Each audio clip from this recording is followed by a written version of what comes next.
Welcome to Every Step Podcast. I'm Christina Weston. And I'm Judith Beck. Every Step is the podcast where career and life meet. With a new guest every episode, we explore the gutsy issues affecting everyone in the workplace. In this episode, we are joined by Dr Louise Mahler. Louise is recognised as a global guru in both body language and communication. Her skills as a Master Practitioner in Neuro-Linguistic Programming, together with her academic study and a decade of professional performance on the European opera stage, put her in a league of her own. In our conversation, we discuss the mind-body-voice connection and how critical it is for communicating effectively.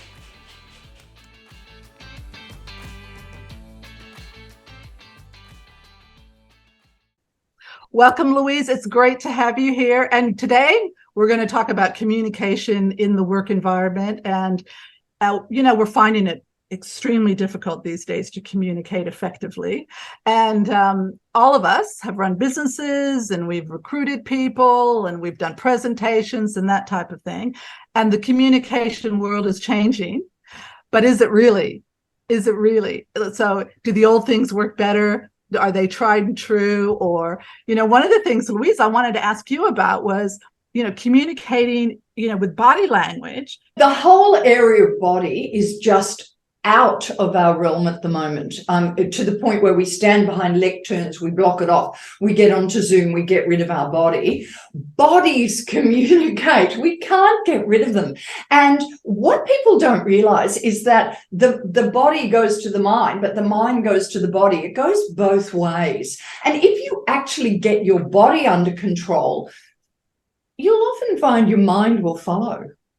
Yeah, it's really interesting. Before coming into this call, I had a difficult conversation I had with someone, and I had all these nerves in my stomach. My stomach was rumbling, and I had to practice my opening line because I wanted to make sure it landed the way I intended for it to land.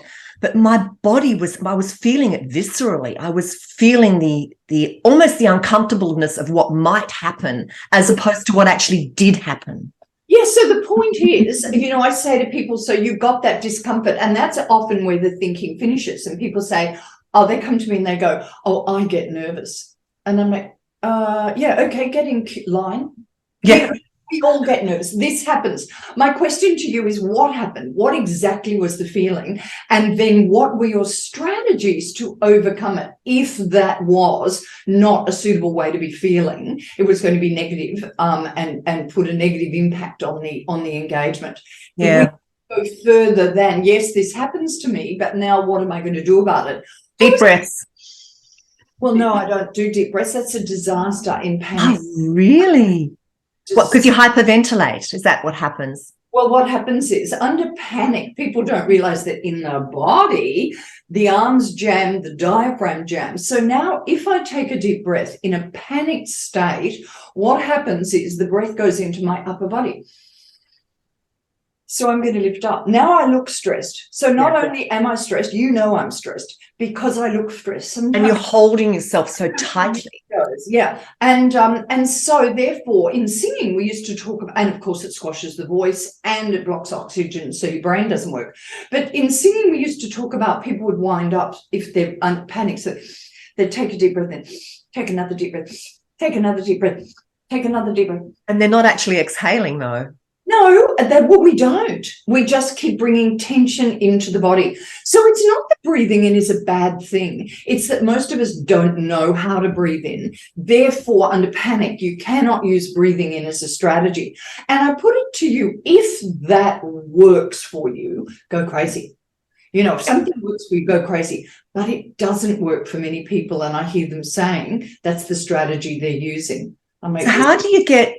Because we all have to have difficult conversations, and we know we've had a number of conversations with other guests, and there's the tendency for people not to have conversations. It's all now texting or avoidance techniques, or people aren't actually having face-to-face conversations. So how do we get our bodies and our message and our words in alignment so that we can have authentic conversations and be true to ourselves, but not offend the other?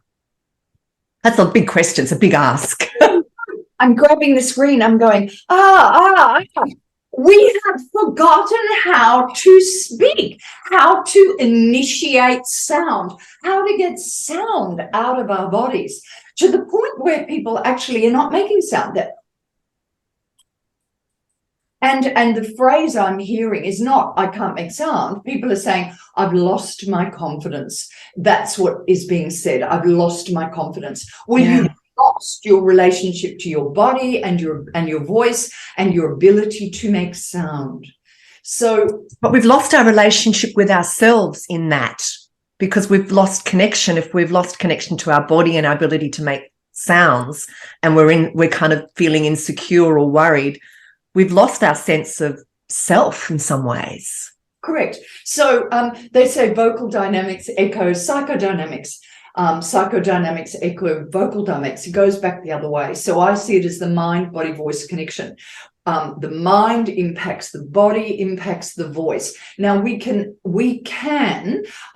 intervene at any one of those points, the mind, the body, or the voice. The issue is that most people try to intervene at the mind, and it's too slow. They intervene at the mind, and so yes, we do lose ourselves. So then we go away and go, wow, how do I get myself back? I don't have time. Guess what? Your team are in front of you next Tuesday at 2.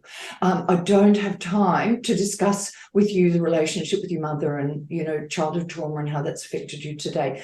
Don't have time. So we go to the body and we hear it in the voice. And you can undo the body once you know what's happening to the body. And that requires a connection. I mean, this is a particular area of interest to me around body. I have a belief system that your emotions and your body is connected. And I know for me, if I'm feeling unwell, it's generally as a result of unresolved emotion for me personally. And it takes work to listen to your body, because most people don't hear what their body is telling them. They're not tuned to listen to their body. And anybody listening to this is probably thinking I'm speaking some gobbledygook garbage, but we're not taught that. No, we're not. It's completely left out of our education. So it's nobody's fault that we get ourselves in this state, because it's a gap in our education, and we're not taught it. It's not raised to our awareness. It's stripped from us. And, so people have no idea. I'll ask the question, do you speak on the breath in or the breath out? Yeah. See, if you have to think about that. I'm thinking about it. I don't know. You've lost connection. If you have to think about it, we speak on the breath out. You can't possibly, you can speak on the breath in. Oh, that makes sense. Yeah, that makes sense. Absolutely. That makes sense. But from a practical point of view, but dealing with clients and people and employees and communicating to them, because a lot of times now we are doing Zoom meetings, and we are losing that face-to-face ability, that effectiveness of human contact and being able to connect with people is a lot harder these days. So in a case like this, so for instance, if I'm meeting you for the first time, or I'm meeting a client for the first time, and I'm trying to connect with you over Zoom, and, are there some things that people do better than others when they're doing that? I know, the obvious of looking at the camera and things like that, but what are the big mistakes that people make when they're trying to connect with their colleagues or their boss or their client these days in this new way of communicating? I mean, my first choice would be out there seeing the client face to face, but the reality of that is something different. Judith, I think the KPI of success for 2023 and beyond has to be those who can meet face to face and make it work. And when it comes to making it work, it was interesting. The other day, I had a lady who I was recommended to her and came on the Zoom and really didn't want to be there and gave all the signs, sort of looking away. Yeah, I'll have a. Thanks. Yeah. Yeah, like this. And I'm like, bang, I'm in. I'm going to eye contact. We have to know how to do it. Now you're going to go, oh, what, Louise? You just stare at people. No. So obviously there's more to it than that. But the key is eye contact, knowing what to do, when, for how long, in what way, all of those things. But eye contact is critical. Yeah, absolutely. I mean, I used to always say that all the time when I was interviewing. I used to tell candidates, make sure you go in there and have eye contact, but don't lose that eye contact either. If there's a couple people in there, make sure you share the love so they both feel included. Well, people will say to me, I'm good at eye contact, so I'll do a test with them and I'll ask them several questions. And I usually only have to get to question 3 before they go off. Now, But some people find that confronting. Like some people find eye contact very confronting. Christina, we're talking about Western culture, so we're keeping it in Western culture at the moment. Western culture, it's a rule, eye contact. And I'll tell you how much I care whether you find it confronting or not. I don't care. I don't care. Really, really, let me see how much I care. You don't. I did.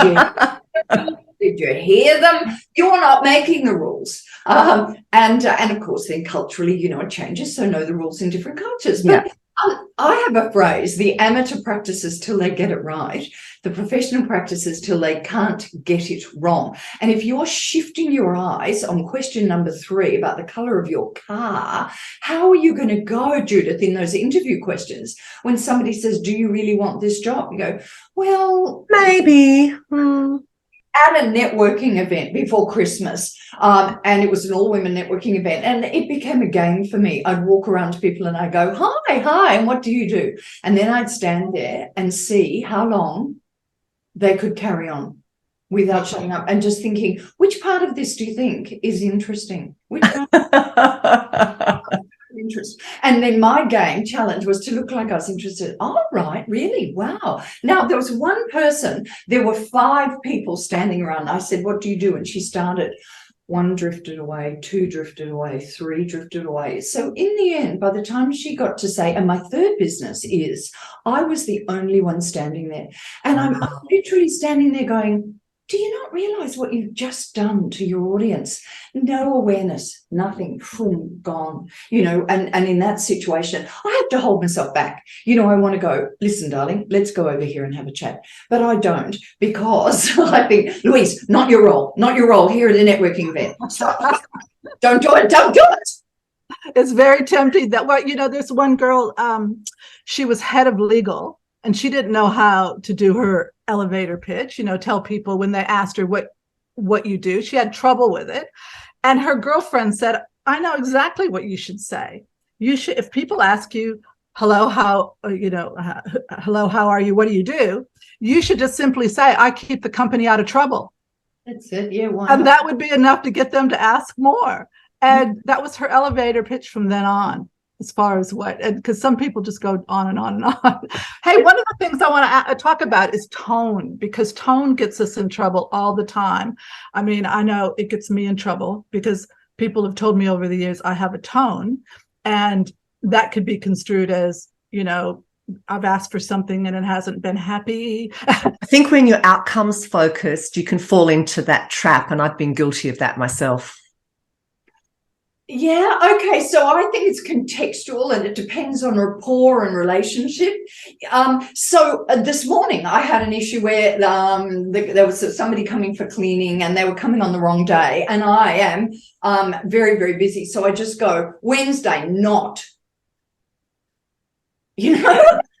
Wednesday, not. And they know I'm busy and I have rapport, and therefore I get away with it. I think that we have this where we all have to be perfect all the time. No, look, once you've got rapport with people, say for instance, you've got rapport and you're sort of fiddling with your nose and I don't know, picking your ear or something really unsuitable, but you've got rapport scratching your head, you can get away with it. And then suddenly you say, oh, Louise, I think that's rubbish. okay, boom, pencils down, hands away, as my grade 7 teacher used to say. Oh, I smile like an idiot. I need to go back to my position where there's an issue, there's no rapport.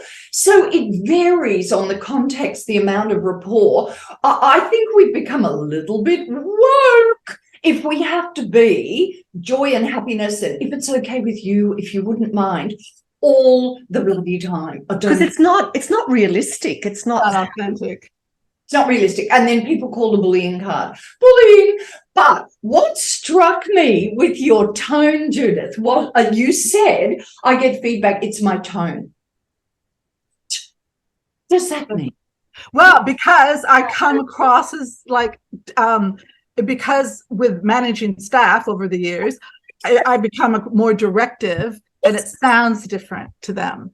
I sorted it out years ago, but is different because you had no action from that. They haven't told you which tone, what you're doing, how it comes across. An example, you have nothing to act on. It's like people who say to me, oh, I need more confidence. People tell me I need more confidence. I go, really? You can't buy confidence. So how is that actionable? And then you said, I don't make an impression in the right way. Again, not actionable feedback. You walk out of there going, I don't make an impression the right way. Therefore, I'm going to have to knife myself. Well, I actually went to the girl who actually complained, the girl that complained. And I said to her after, I said, look, if I say something to you and you don't like the tone, I don't think I have a tone. I don't think I sounded that way. I was hurried. I was more concerned about the customer. I said, if you don't like the way that I'm speaking, don't go and tell somebody on it. Tell me. Stop me in my tracks and say, Judith, are you okay? Is there something wrong? Right? What did your last slave die of? Like, give me directions like that.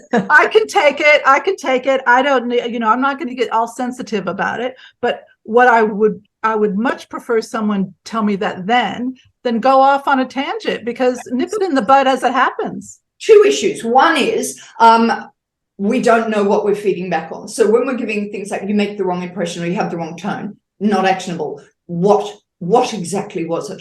That's the issue. Two is we don't give feedback. So, and the feedback. Yeah, we don't give feedback. We're scared to give feedback. We don't know how to give feedback. And we also believe that feedback is personal. Therefore, if I give you feedback, or I'm making the assumption because you had a maybe a tighter tone, that you are horrible. And therefore you can't change that. You're horrible. That's right. Actually, it was just a tone caused by stress that gave the perception of aggression, but wasn't. So what is it that we could do under those circumstances? Then we make it's not personal feedback, it's habitual pattern feedback, which is something we need to give. Yeah, so, I agree. We need to be okay with giving it and receiving it. But be specific about it. Yeah. Not like you need more confidence. Your tone is horrible. Or when you did this, it landed in this. But often it's our own misconception. Like it's our stuff that we're dealing with. That's why we can never use the word you. It's never when you did this. It's when I heard this. This was my experience of this. When I heard this. Yeah, that's good. Done anything. You were living your life. Yeah. Was that she had, because possibly a past experience, an aggressive father, whatever it was, had a certain experience. Right, let's own that now. Can we talk about Harry? Anyway, let's own this. Let's talk about Harry. But we are very walking on eggshells, and this has come up in a number of our conversations. It's in corporate life. We're all walking on eggshells, trying not to offend, being super cautious about all the things that we're not allowed to do or say. And I think that's caused many of us to retreat and actually go, I don't know what's right. I don't know what's wrong. Therefore, I'll do nothing. And they don't have the people. Well, that manager that told me I was aggressive did me the biggest favor in the world, because it made me self-aware and think about the way, because I came from a culture where we called everybody from their last name, into a culture where everybody was open and, that type of thing. But he would never in a million years be able to pull a woman aside and say, you're being aggressive.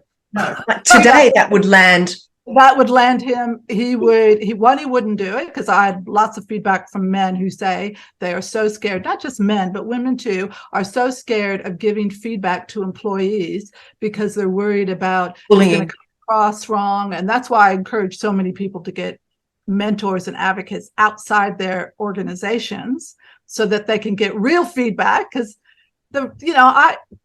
real feedback is what makes you grow. There's no point telling someone they're fabulous and everything's wonderful if they're not. I'd rather hear the negative, and then I can choose whether or not I accept it. You were a special person to be able to translate that comment about aggression and actually change your behavior, because no doubt what happened is, under stress, we're back to the diaphragm. All roads lead to Rome. Back to the diaphragm, James. The breath comes high. What happens is any tension around the neck will tighten the throat. Well, we'll tighten the throat and make it aggressive, to the extreme. Yes. There. But that's what happens. So you go, I was stressed, stop my breath, squash the throat. Uptight tone gets interpreted as aggressive. Therefore, I need to keep my breath down, keep my throat open, keep the sound. But not many people even know what's happening to know what they can do to solve that problem. Yeah, absolutely. I mean, the thing is that the culture that he was telling me I was coming into, I wanted that. I was like, because he's going, you need to get to know people, and you need to stop and, say hello. But I had come from a culture where nobody even talked to each other. Danger. So I know an organization where they're all caring, sharing, and their jobs are caring, sharing, and yet 50% of the staff at any one time were off on sick leave. There's something wrong there. Yeah, because they somehow, I don't know, the organization had attracted people who themselves had issues and needed to deal with it. And there's some sort of psychology there about the more sort of, this is open, caring, sharing, the more they need open, caring, sharing. And you have to be super open, caring, sharing with them. And then you get high dependencies and people who can't cope with constructive feedback. Yeah. And then everybody's very precious, and then people get upset and have sick days because they're stressed. That's it. Yes. Yeah. And then, at the end, at some point, you have to say, this is work. You're here. Like, this is a job. This is work. Why are you happy? It's a lot of pressure. So do it now. Yeah. So how, there's tons of stuff out there, obviously, about, there's books and videos and everything about body language and what you should do and how do you decipher, especially like in an interview or a situation, between someone who's trained up on all the cues of what to do, they don't do their hands, they do everything according to the book, but that's not them. How do you decipher between the real person? Now you need a lie detector. And the that's right, exactly right. Do they? No. Oh, we're not. Okay, so very few people have the skills to be an actor. We're so afraid of people faking it to make it. I put it to you that everything we do is a habitual pattern. Therefore, what's the difference between authentic? How do you be authentic? Well, we have to recognize, first of all, that most of what we do is not natural. It's habitual. Therefore, everything we do can be changed to a new habit. So there will be a time when we're changing what feels very comfortable and therefore feels natural and authentic to a new skill to make that feel natural and therefore be authentic. And we're talking about something totally different, which is someone who's just faking it to make it.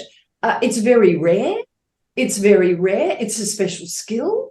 And I don't think we need to worry about it. I think our big skill is to look through people and when they're doing everything wrong and think, is this because they're bad, disinterested, not capable, or is it because they've had no training whatsoever? Yeah. And a pattern that is destroying them, and there's actually talent underneath all of this. We don't look for intention. We look to judge as a culture, I think. We don't look for intention. Yes. So, Louise, if you were advising a young person coming into the workplace today, what advice would you be giving them about communication and body language and the skills that they should learn to become a master leader and communicator? Rhetoric. Rhetoric means the skills of actually structuring what you're saying, but also the body voice skills that go with it. That is part of rhetoric. Today, we see it because the information is lost in documentation.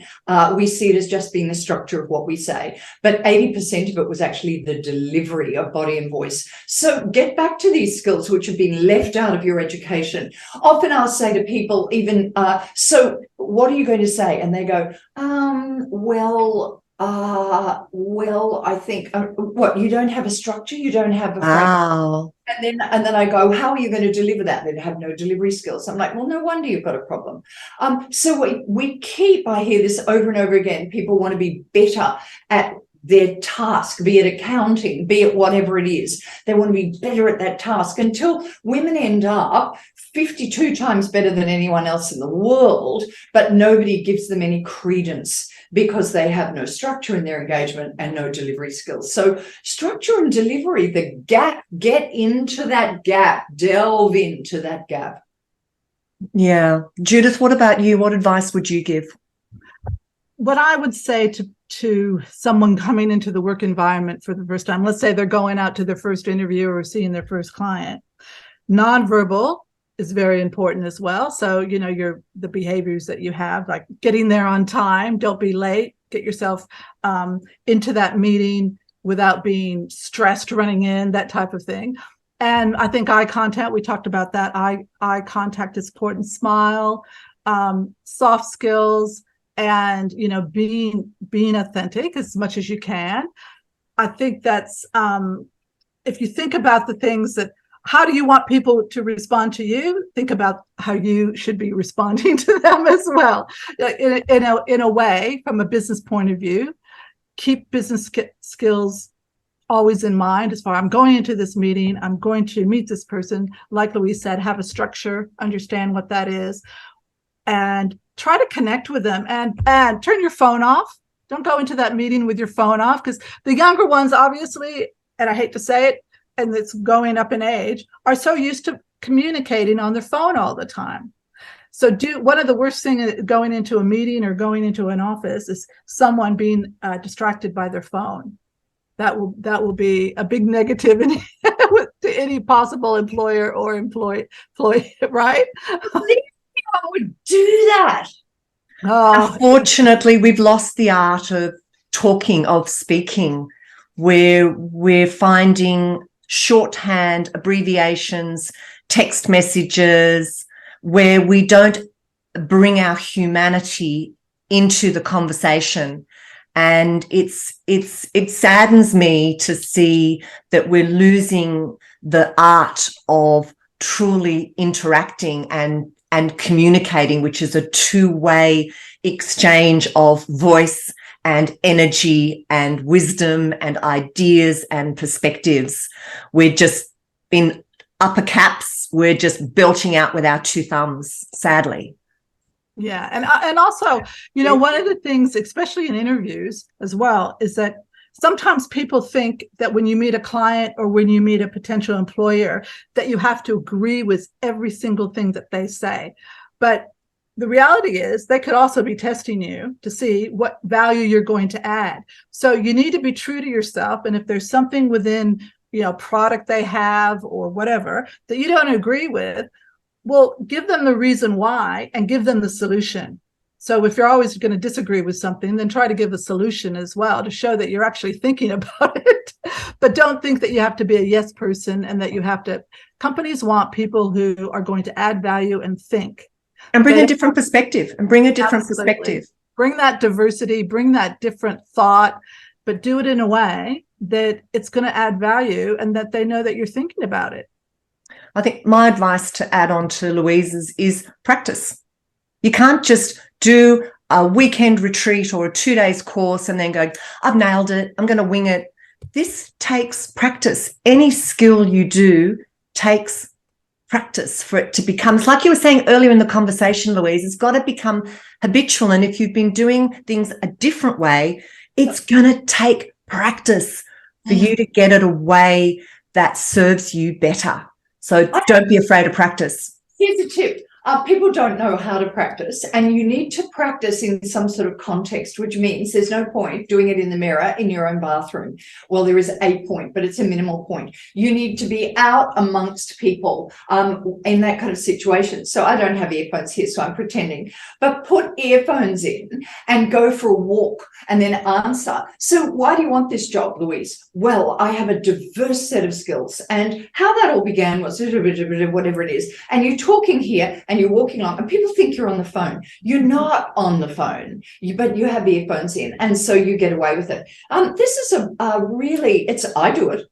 Well, maybe I think that is the absolute best tip ever, because when you say something out loud, it sounds so different. And especially if you're going to do a presentation, because everybody thinks they sing well in their head.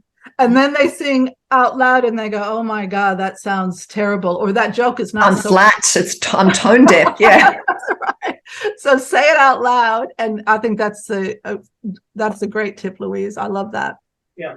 Louise, there's so much more we could learn from this conversation. It's been absolutely fabulous having you on the program, and we look forward to catching up with you at some time in the future. Thank you so much. Thank you so much. For more information about Every Step and our guests, head to everysteppodcast.com. To be notified of new podcasts, please subscribe via your favourite listening platform. And of course, follow us on social media and direct message us to share your ideas about guests or topics.